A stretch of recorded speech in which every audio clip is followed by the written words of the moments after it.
Welcome to EPG Pathshala. Dear students, today we are going to discuss about the principle of generation of tidal power. From this module, you will be able to understand what is a tide, what are the causes of tide, how the tidal energy is converted, what are the different types of tidal turbines, what are the advantages and limitations of tidal energy. So, you may be aware of different ocean phenomena like waves, currents, tides and winds. You can see the difference is there between these phenomena. Waves are generally caused on the ocean surface due to winds. They generally keep varying in height and frequency by location and the driving forces. But tides are the periodic rise and fall of water levels that occur daily. Currents are formed due to the water velocity, which could be due to tidal streams or in general due to water particle velocity. Let's see what are the causes of this tides. You may be aware of the law, Newton's law of universal gravitation. This law states that every object that has mass in the universe is attracted to every other object. The gravitational force between these objects is directly proportional to the product of these masses and is inversely proportional to the square of the distance between these two masses. The greater the mass of the objects and closer they are together, greater is their gravitational attraction. Thus, gravitational forces for points on earth caused by moon vary depending on their distances from the moon.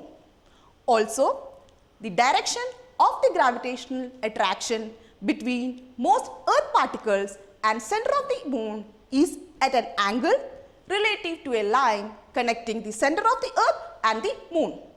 Due to this, the gravitational force at different particles are different. The centripetal force, there is another force. This force is required to keep the planets in their orbits and is provided by the gravitational force between them and the sun. This force connects an orbiting body to its parent, pulling the object inward toward the parent. The gravitational force between the earth and the moon provides a centripetal force to hold the moon in its orbit around the earth. The gravitational force between particles on earth and moon is different from the centripetal force to keep the particles in a circular orbit.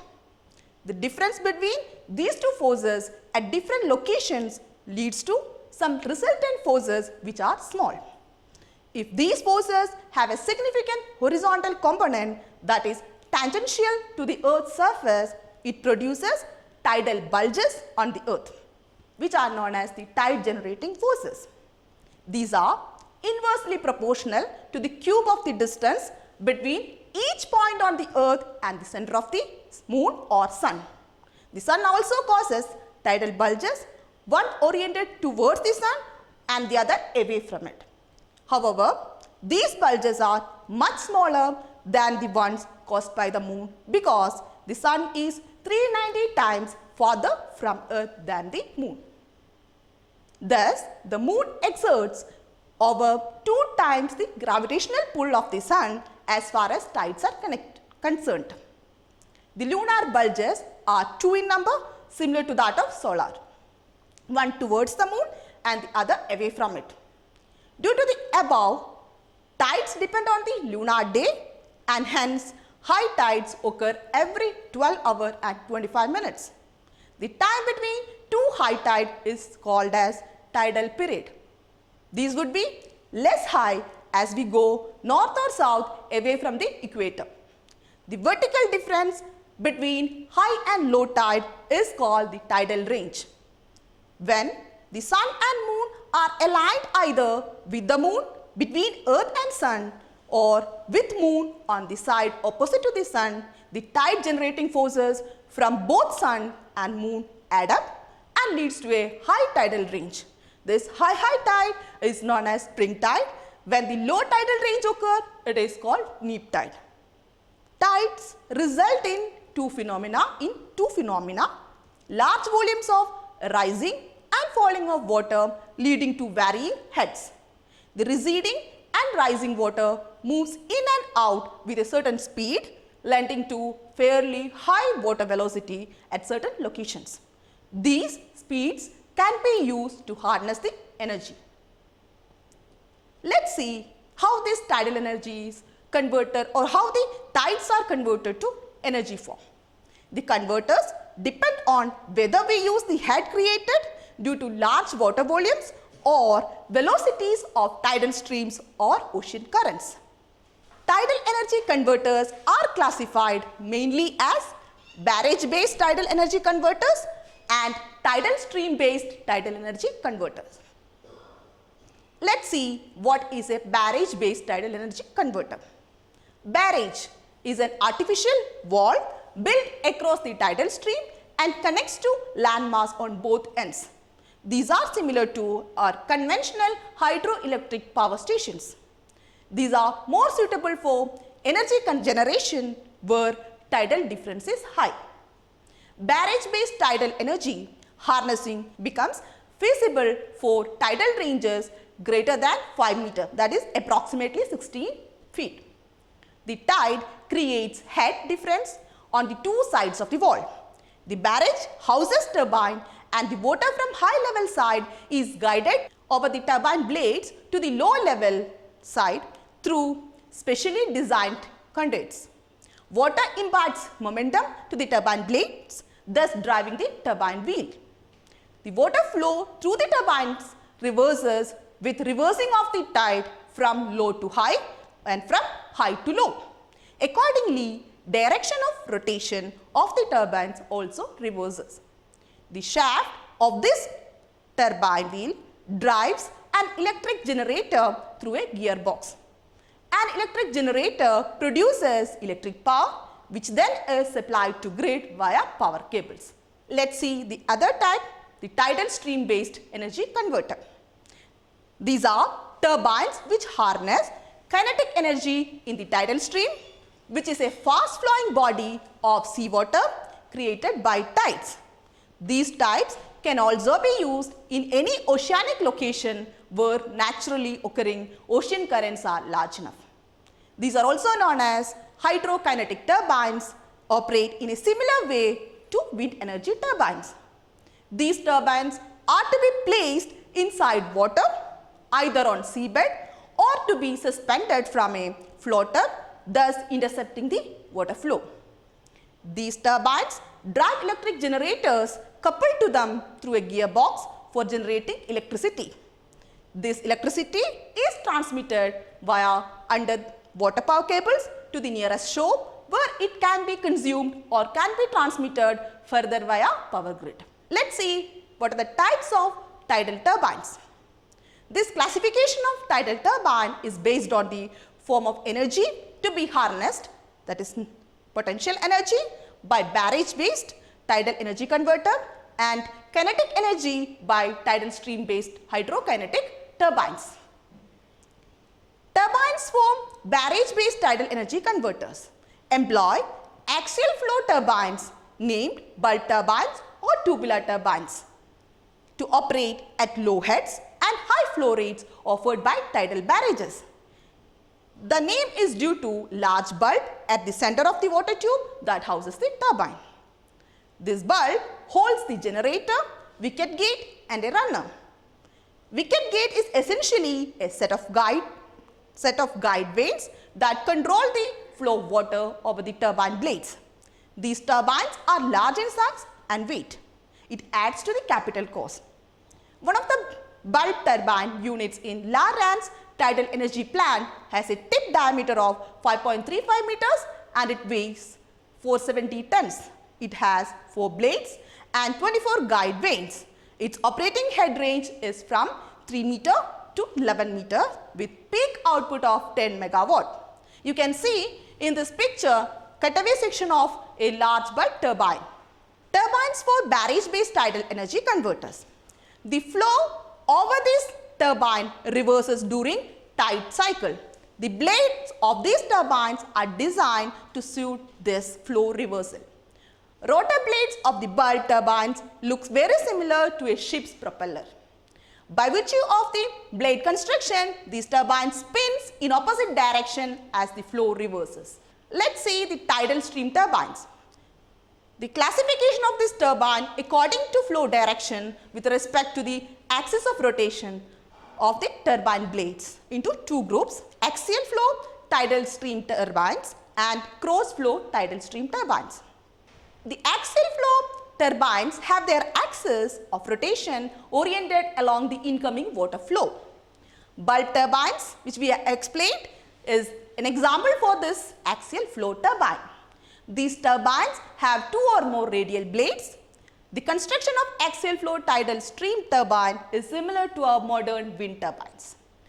Axial flow turbines have been oriented continuously in order to maximize energy capture by aligning their rotational axis with the direction of water flow. However, the direction of rotation of turbines of this class changes as the tidal stream reverses the flow of water with change in tide. Also, all turbines of this type experience huge drag, which has to be countered appropriately by thrust bearings.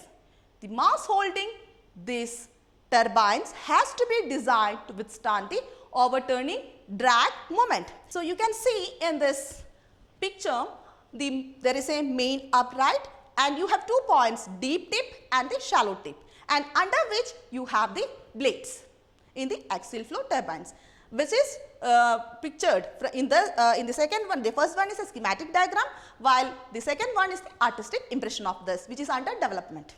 So, coming to the cross flow turbines.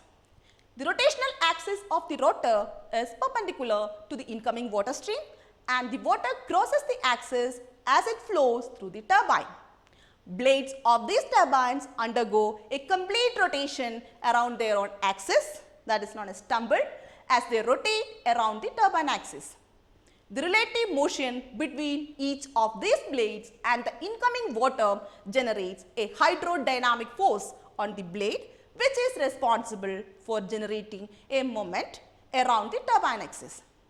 Sum of moments exerted by water on all blades generates a torque at the turbine shaft, which in turn is used to generate electricity by coupling the shaft to an electric generator through a gearbox. The torque transmitted to the shaft varies within a single rotation as the blades change position with rotation. This variation is also called as torque ripple. Designers have to ensure that this torque ripple is kept to a minimum for an optimum design with long life. Blade cross section of cross flow turbine is generally of hydrodynamic shape, and its design enables all turbines of this class to rotate in the same direction even when the water flows in the opposite direction. These turbines are sensitive to the minor changes in tidal stream direction in the same tide phase as they are mounted on the seabed. Let us see the classification of cross flow tidal stream. It is further categorized into horizontal axis turbines and vertical axis turbine. The rotational axis of a horizontal axis cross flow turbine rotor is oriented perpendicular to the incoming water stream. The number of blades in turbines of this class can be varied. Most commonly, 2 or 3 bladed designs are considered. It is simple to construct and handle in marine conditions. In a vertical axis cross flow turbine, the rotational axis of the rotor is vertically oriented. It is perpendicular to the flow direction of the incoming water stream, akin to its horizontal axis counterpart. The advantage of this orientation is that the turbine performance does not get affected by all possible changes in flow direction of incoming water stream. For all flow directions, the turbine blades rotate in the same direction and it can generate power even when it is not completely immersed. This is the classification. You can see that hydrokinetic turbine, we have already seen it is classified into axial flow and cross flow, and the cross flow into horizontal and vertical axis, and coming to the vertical axis hydrodynamic tidal stream turbines. So, you can see the different configurations of cross flow turbines. These are Darrieus turbines with straight blades parallel to axis, helical turbines also termed as Gourlaut turbines with blade following a helical path around the axis, Savonius rotor as shown in these illustrations. In the closed flow turbines, the use of H-Darius and squirrel cage Darius is rather common. However, the instances of classical type of Darius turbines with curved blades being used to produce hydropower are nearly non-existent. The Gourlaut turbines where the blades are of helical structure generate lower torque ripple and have better starting characteristics as compared to all the derivatives of Darius turbines. Savonius rotors are designed to operate on differential drag on blades on either side of the axis exerted by the water stream. Their blades may consist of straight or skewed blades of vanes. They suffer from very high drag and are not suitable for large scale power generation. The disadvantages associated with cross flow tidal stream turbines are these turbines generate low starting torque as they are affected by torque ripple, repeating changes in the shaft torque. These turbines may not be of self-starting for low current speeds and therefore some kind of external starting mechanisms need to be adopted. However, for high current speeds, these turbines can be designed to have good self-starting characteristics. So, we have seen the turbine, different types of turbines and all. Now, we will see what is the potential in our country to harness this energy. The barrage-based tidal energy harnessing becomes feasible for the tidal ranges greater than 5 meters, that is approximately 16 feet. So, in the world, India is one of the 20 locations on earth with tides this high. Gulf of Khambat in Gujarat on the west coast have the maximum tidal range of 11 meter with average tidal range of 6.77 meter and have a maximum tidal range of 8 meter with average tidal range of 5.23 meter. Also, a few locations in Andaman have high tidal currents where tidal stream based hydrokinetic turbines can harness tidal energy. Deeper regions in Gulf of Khambat and Gulf of Kutch are suitable for tidal stream based hydrokinetic turbines for harnessing tidal energy, whereas shallow regions of these gulfs are suitable for tidal barrage based energy conversion. The delta regions of Hooghly River and Mahanadi River and creeks nearby Mumbai coast offer potential for the development of small to medium capacity barrage based tidal power plants.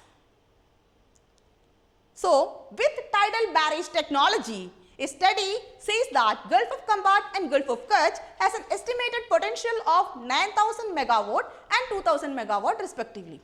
Also, a few places in Sundarbans in West Bengal like Durga Dwani Creek have a potential of 100 megawatt. So, the total estimated tidal energy potential in India is 11.5 gigawatt according to this study conducted by IIT in collaboration with a company. This study was conducted by IIT Madras. Let's see what are the advantages of this tidal energy. Tidal energy is a renewable energy source because the energy it produces is free and clean as no fuel is needed and no waste byproducts are produced. Tidal energy has the potential to produce a great deal of green energy. Tidal energy is not expensive to operate and maintain compared to other forms of renewable energies. Low visual impact as the tidal turbines are mainly, if not totally, submerged beneath the water. Low noise pollution as any sound generated is transmitted through the water. High predictability as high and low tides can be predicted years in advance unlike our wind energy. Tidal barrages provide protection against flooding and land damage. Large tidal reservoirs have multiple uses and can create recreational lakes and areas where before there were none. But it has limitations. Tidal energy is not always a constant energy source as it depends on the strength and flow of the tides which themselves are affected by gravitational effects of the moon and the sun. Tidal energy requires a suitable site where the tides and tidal streams are consistently strong. It must be able to withstand forces of nature resulting in high capital, construction and maintenance cost. High power distribution cost to send the generated power from the submerged devices to the land using long underwater cables. Intermittent power generation only, that means it only generates power 10 hours a day during the ebb and flow of the tides. It changes to estuary ecosystem and an increase in the coastal erosion where tides are concentrated. Build-up of silt, sediments and pollutants within the tidal barrage from rivers and streams flowing into basin as it is unable to flow out into the sea is also a limitation. The danger to fish and other sea life as they get stuck in the barrage or sucked through the tidal turbine blades is also a limitation.